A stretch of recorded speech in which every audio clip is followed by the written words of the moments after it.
All right, good morning, church. Everton is hosting an Alpha course at his house starting this Friday, April 26th. I attended this course the last time he hosted it, and he asked me if I would share some of my testimony and invite you to join. So basically, I knew about God from a young age. My family sent me to Sunday school at a Catholic church. I finished that as a sophomore in high school and never really went back. As a young man, I grew up in a loving home, but for some reason I was drawn to darkness from outside influences. I was trying to fit in with the world. TV shows, movies, celebrities, secular music, especially rap, were used by the enemy to corrupt my mind.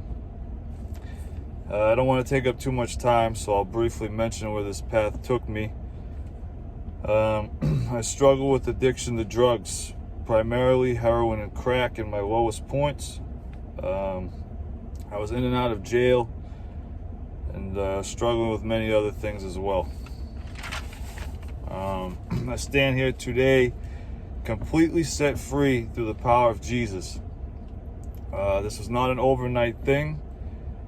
He helped me one problem at a time and loved me through it all, even the times I thought he wasn't there. It wasn't until 2020 that I bought my own Bible and opened it up. I think when I was young, I knew about God, but I didn't take the time to get to know him on a personal level and allow him to speak to me through his word.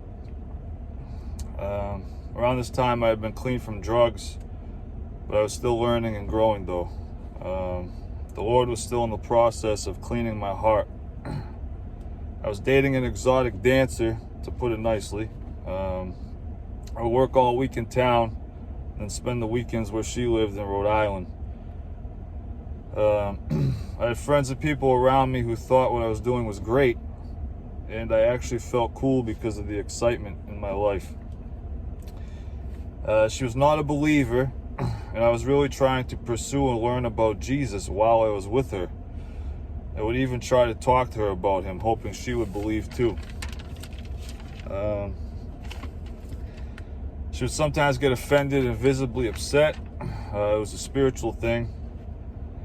The Lord kept showing me 2 Corinthians 6:14 through Instagram reels, believe it or not.